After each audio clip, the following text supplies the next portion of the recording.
chapter 22. He said to them in Aramaic, "Brothers and fathers, listen now to my defense." When they heard him speak to them in Aramaic, they became very quiet. Then Paul said, "I am a Jew, born in Tarsus of Cilicia, but brought up in this city. I studied under Gamaliel and was thoroughly trained in the law of our ancestors. I was just as zealous for God as any of you are today. I persecuted the followers of this way to their death, arresting both men and women and throwing them into prison, as the high priest and all the council can themselves testify. I even obtained letters from them to their associates in Damascus and went there to bring these people as prisoners to Jerusalem to be punished. About noon, as I came near Damascus, suddenly a bright light from heaven flashed around me.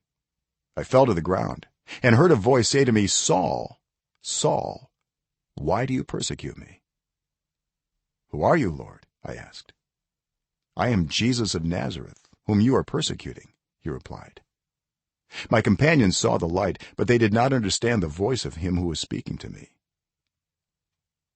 'What shall I do, Lord?' I asked.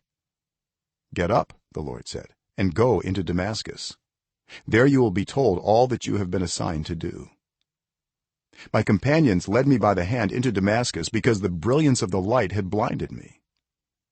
A man named Ananias came to see me. He was a devout observer of the law and highly respected by all the Jews living there. He stood beside me and said, 'Brother Saul, receive your sight.' And at that very moment I was able to see him. Then he said, 'The God of our ancestors has chosen you to know his will and to see the righteous one and to hear words from his mouth. You will be his witness to all people of what you have seen and heard. And now, what are you waiting for?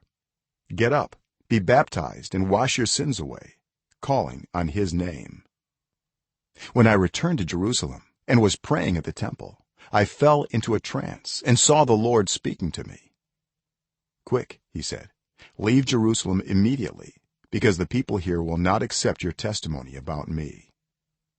'Lord,' I replied, "these people know that I went from one synagogue to another to imprison and beat those who believe in you.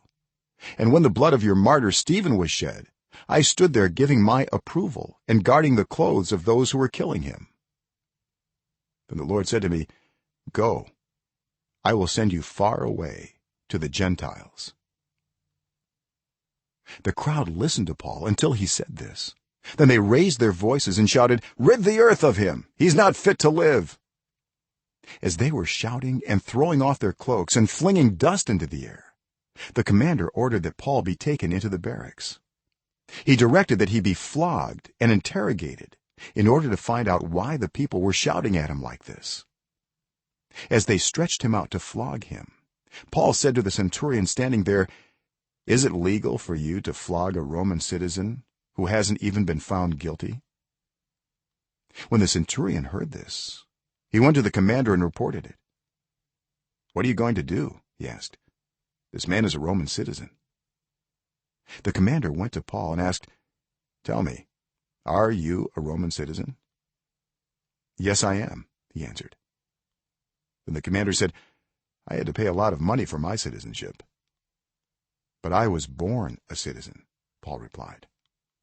Those who were about to interrogate him withdrew immediately. The commander himself was alarmed when he realized that he had put Paul, a Roman citizen, in chains. The commander wanted to find out exactly why Paul was being accused by the Jews. So the next day he released him and ordered the chief priests and all the members of the Sanhedrin to assemble. Then he brought Paul and had him stand before them.